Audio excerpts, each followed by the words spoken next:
기도하겠습니다. 거룩하신 아버지 하나님 감사합니다. 하나님께서 거룩하시니 우리도 거룩하기를 원하오며 아버지 하나님 복되고 귀한 날 오늘도 생명의 말씀 앞으로 우리를 인도하시고 하나님의 말씀 앞에 있게 하심을 감사드립니다.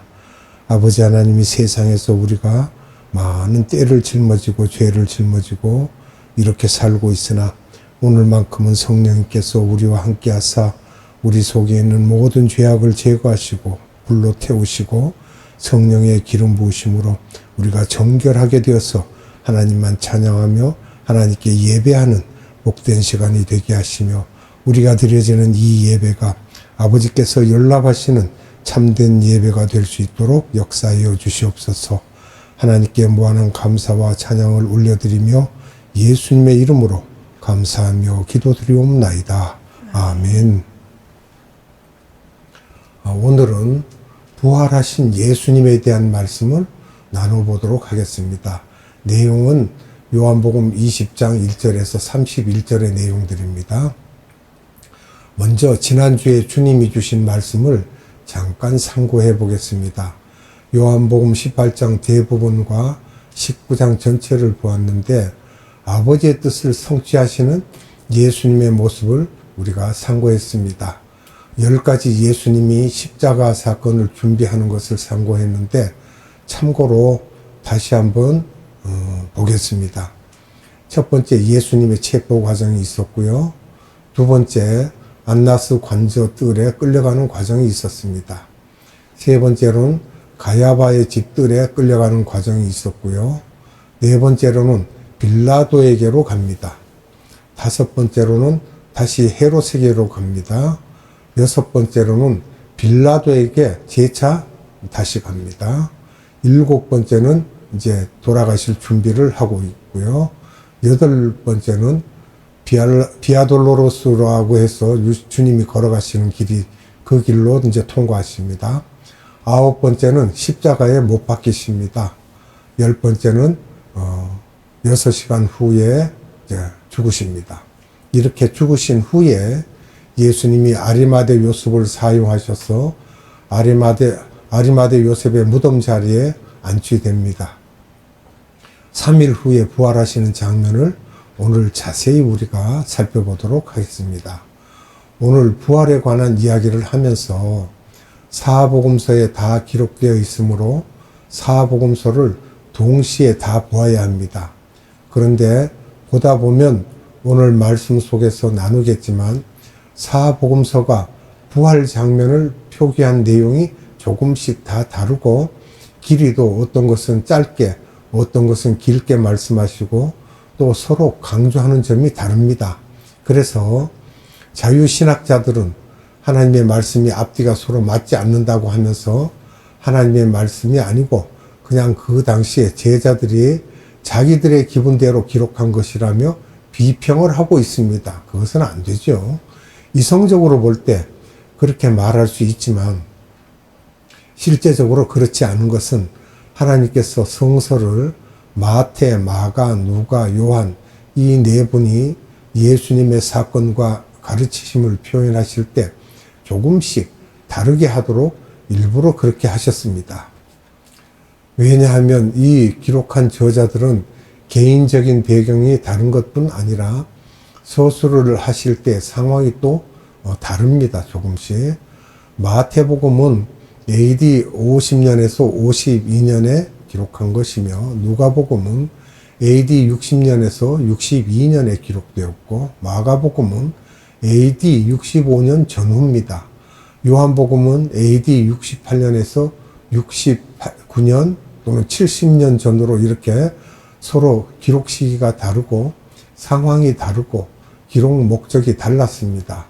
성령님께서 이 부분에게 이런 부분들을 이런 부분은 삭제하라, 이런 부분은 이렇게 표현해라, 이런 부분을 강조해라는 식으로 다르게 하신 것입니다. 그래서 우리들은 이 부분들의 글을 다 보면서 종합적으로 보는 연습을 해야지 그렇지 않으면 해석에 문제가 생길 수 있습니다. 오늘 요한복음을 보기 때문에 요한복음을 먼저 보면 요한복음에서는 예수님의 부활 사건을 앞에 다른 부분을 다 삭제하고 요한은 삭제한 것이 아니라 아예 그것을 기록하지 않았습니다. 왜냐하면 요한은 제일 나중에 썼기 때문에 이미 마태, 마가, 누가가 기록한 것을 다시 반복할 필요가 없었으며 무엇보다도 요한복음은 예수님의 신성의 강조점을 두고 있기 때문입니다. 예수님이 하나님의 아들 되심과 그리스도 되심에 관심을 두고 기록하였고 그쪽 외의 것은 기록하지 않았습니다. 그래서 요한은 요한복음 19장 마지막 부분에서 내가 쓸 것은 많지만 꼭 필요한 것만 썼다고 하고 있습니다. 이렇게 배경을 보시고 우리들이 예수님의 부활을 이해하기 위해서 요한복음 20장 1, 2, 3절부터 보면 안 된다 이겁니다. 왜냐하면 그 사건 전에 일어났던 일들이 공관복음에 기록되어 있기 때문에 공관복음을 볼 필요가 있습니다. 공관복음에서 마태가 먼저 언제 무덤에 찾아갔느냐 하는 때에 대해서 먼저 표현했습니다. 네 분이 이때에 대해서 기록했지만 그 표현이 조금씩 다릅니다. 예수님의 무덤을 찾아간 시기에 대한 표현이 다른데 사복음서를 비교해보면요. 언제 무덤을 찾아갔는가 우리가 이걸 자세히 살펴봐야 됩니다. 마태복음 28장 1절입니다.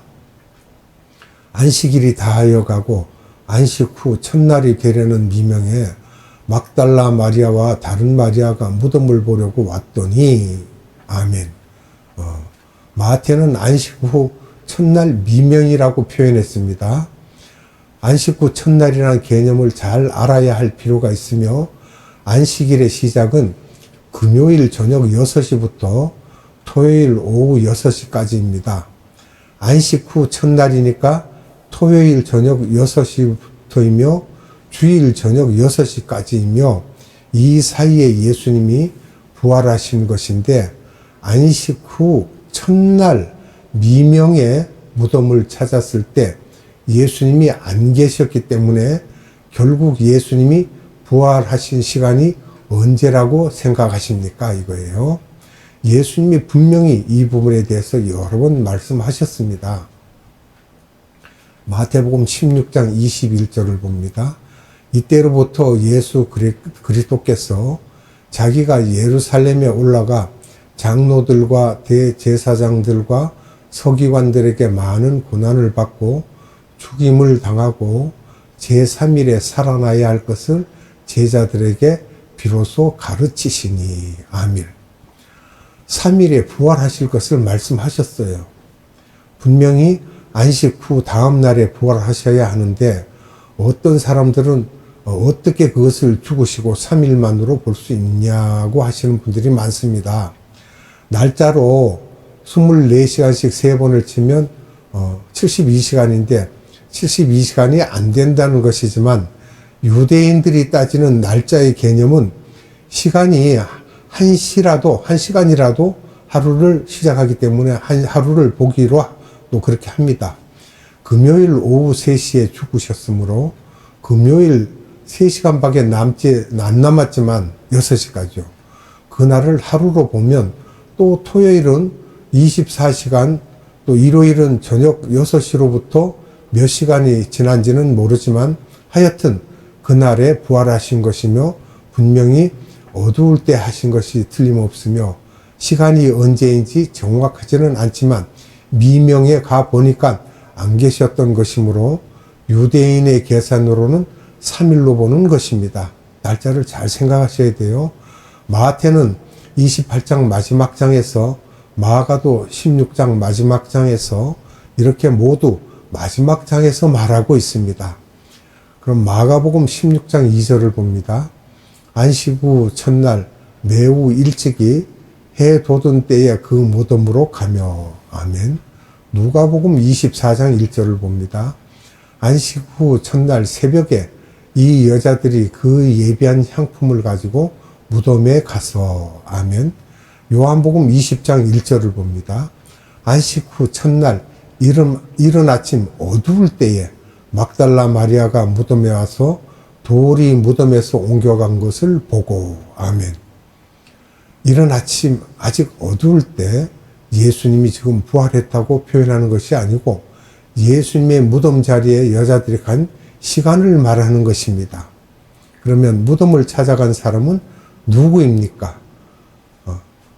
마태복음 28장 1절에서는 막달라 마리아를 처음 거명하고 또 다른 마리아라는 두 명을 기록하고 있습니다.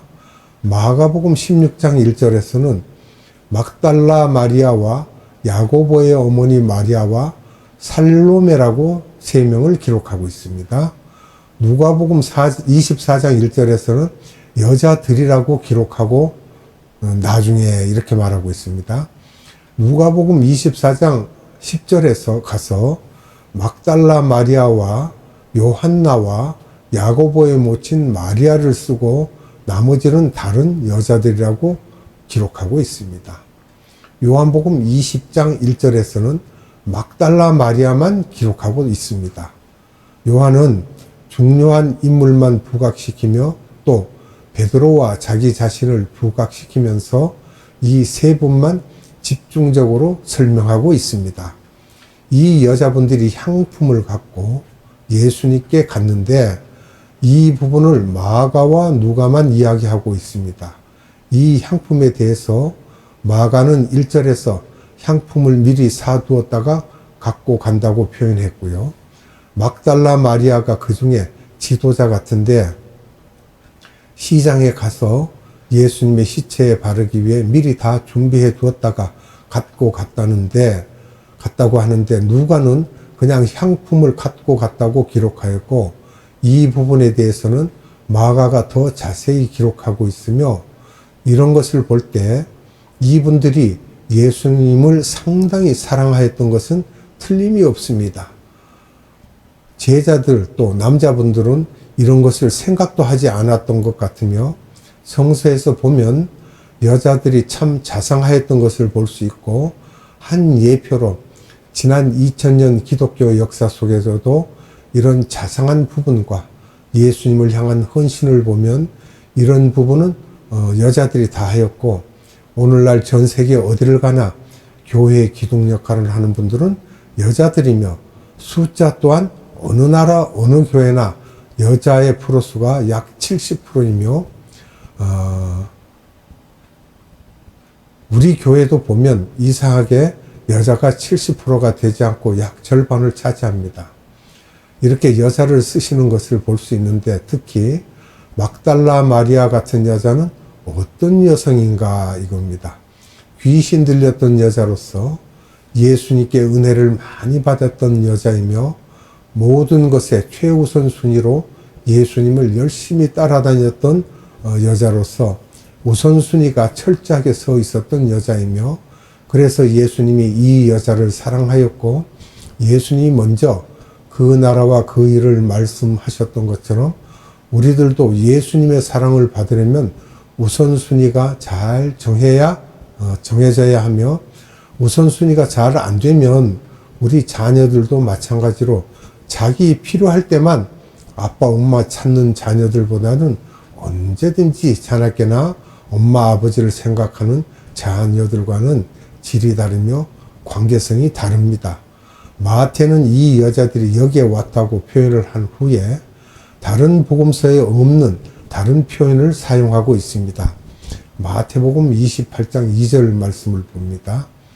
큰 지진이 나며 주의 천사가 하늘로서 내려와 돌을 굴려내고 그 위에 앉았는데 아멘. 갈보리 그곳에 지진이 있었다고 했는데 원어를 보면 여자들이 갔을 때 지진이 난 것이 아니라 과거 완료형으로 기록하고 있습니다. 여자들이 새벽에 가기 전에 지진이 난 것으로 보는 것이죠. 지진에 있어서 예수님의 무덤에 돌이 옮겨진 것을 얘기하기 위해 지진 이야기를 했는데 이렇게 지진이 난 후에 누가 돌을 옮겼는가 했을 때 천사가 돌을 옮겼다고 합니다. 지진도 천사가 와서 지진을 일으킨다는 것을 알 수 있으며 소돔도 고모라도 그랬죠. 지진이 일어나고 무너질 때 두 천사가 가서 그 일을 감당했습니다. 창세기 19장 2절에요. 두 천사가 지진을 이렇게 불이 나게 하고 건물을 다 파괴시켜 버렸듯이 오늘날 여기저기에서 지진이 많이 일어나고 있는데 예수님이 마태복음 24장에서 말씀하신 것처럼 또 계시록 6장에서도 분명히 말씀하셨죠. 마지막 때가 되면은 지진이 일어나리라고 말씀하셨는데 그럴 때마다 지진은 예수님이 직접 하시는 것이 아니고 창조주가 그런 일을 하시는 것이 아니라 천사들에게 눈만 깜빡해도 많은 천사도 아닌 한 천사가 가서 지구를 훅 흔들어서 인도네시아나 파키스탄 등 이슬람 지역들이 막 지진이 일어나고 있는 것이며 천사 한 분이 가서 능히 할 수 있는 것이며 그러니까 천사가 우리를 보호할 수도 있죠. 보호천사가요. 천사가 가서 지진을 일으켰다는 말이 마태에 의해서 기록된 것을 볼 수 있습니다. 천사 한 분이 가서 지진을 일으켰다고 했는데 마가는 마가복음 16장 3절에서 여자들이 가니까 지진이 일어나서 문이 다 열린 것을 알지 못하고 돌을 옮길 걱정을 하여 누가 우리를 위하여 무덤에 돌을 굴려주겠느냐고 하였다고 하며 이 여자들은 마음이 급해서 무덤에 돌이 열려 있는 것도 보지 못하였던 것입니다. 걱정만 하느라고요. 마태는 천사가 이렇게 했다고 하면서 돌을 옮겨놓고 천사가 돌 위에 올라앉아 계셨다고 표현했는데 이런 것은 마태만 기록하고 있습니다. 그런데 마가는 이 여자들이 걱정하기를 눈을 들어보니 돌이 굴러가서 저쪽에 넘어져 있는 것을 보고 마가복음 16장 5절에서 이 여자들이 그대로 무덤 속으로 들어갔다고 하는 것을 볼 때 무덤 속에 가장 먼저 들어간 사람이 이 여자들인 것을 우리가 알 수 있습니다. 무덤 속에 들어간 것에 대한 표현은 마태와 마가만 하고 있으며 이들이 딱 들어가서 보니 예수님이 시체가 누워 계시던 자리에 머리맡에 천사 한 분과 발끝 쪽에 천사 한 분이 앉아 계신 것을 이들이 본 것이며 그러니까 천사가 한 분이 아니고 두 분이 거기에 계신 것을 보았던 것입니다. 누가도 똑같이 4절에서 천사가 두 분이 있었다고 하는데 마가는 이 부분을 아주 묘하게 표현하시는데 천사가 두 분이 있는 것을 있는 모습을 청년이 우편에 앉아 있었다고 하는 것을 볼 때 천사가 젊은 청년의 모습으로 있었던 것을 보았다고 했습니다. 요한은 이런 이야기를 전혀 하지 않고 요한복음 20장 2절에 막달라 마리아가 들어가서 돌이 옮겨져 있는 것을 봤다고 기록하며 위에 천사에 대한 이야기가 전혀 없습니다. 마태는 천사에 대한 모습을 설명하고 있습니다. 천사는 하늘에서 내려왔고 그 형상이 번개 같고 그 옷은 눈같이 희다고 하였습니다. 마가는 천사에 대한 모습을 설명했는데 흰옷을 입은 한 청년이었다라고 표현합니다. 누가는 천사에 대한 모습을 뭐라고 설명했느냐? 찬란한 옷을 입고 두 사람이라고 표현했습니다. 요한은 천사에 대한 모습을 설명했는데 요한복음 20장 12절에서 흰옷 입은 두 천사라고 표현했습니다. 천사에 대해서는 다음 시간에 연결해서 여러분들에게 말씀을 드리도록 하겠습니다. 기도하겠습니다. 참으로 은혜가 풍성하신 아버지 하나님 감사합니다.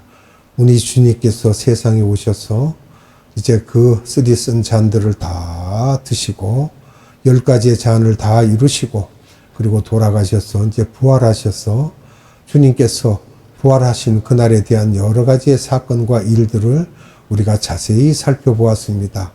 아버지 하나님 천사에 대한 이야기들도 또한 다음 시간에 우리에게 자세히 알려주사 그 모든 일들의 앞과 뒤를 잘 맞추어 보며 우리가 진실을 알 수 있도록 은혜 베풀어 주시옵소서. 오늘도 생명의 말씀을 우리에게 주신 아버지 하나님께 감사와 찬양과 영광을 올려드리며 예수님의 이름으로 감사하며 기도드리옵나이다. 아멘. 축도로 예배를 마치도록 하겠습니다.